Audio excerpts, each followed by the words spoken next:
for example, I mean, just to place a couple of, let's say, solar panels on your operations or your company or your, let's say, manufacturing, and in the back end you have actually a diesel generator, well, you're not sustainable, you're not green.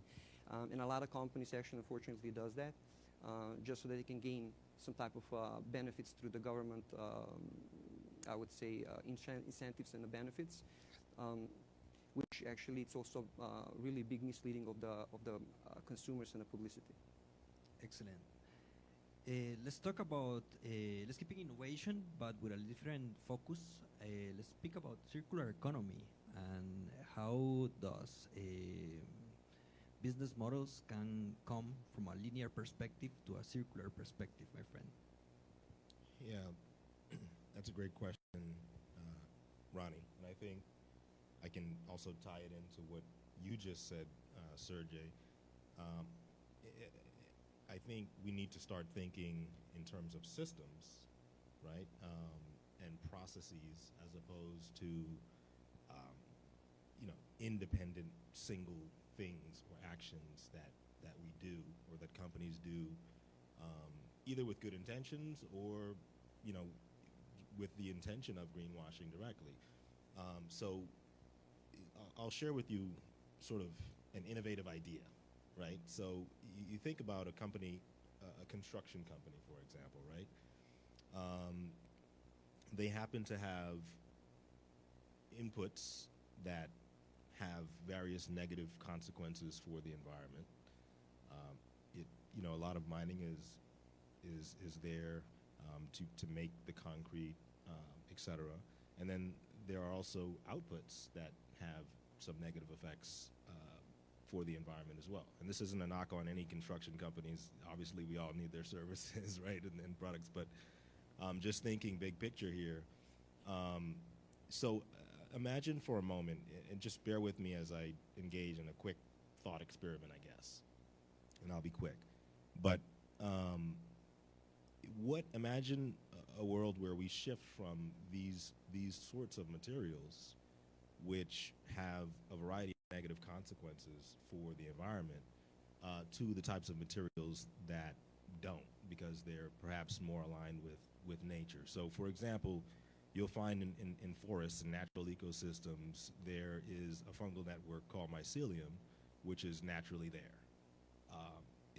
Scientists have actually discovered that this organic material called mycelium that is naturally occurring also can be not only cultivated, but farmed.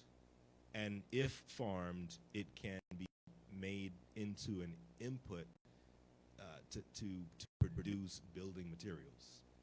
And not only that, but building materials made of this organic substance that's renewable and farmable is also comparable to concrete in terms of its strength, its durability, its longevity, etc. However, it doesn't have some of those negative consequences that concrete does have. So imagine a world where construction companies are building with this sort of material instead of concrete.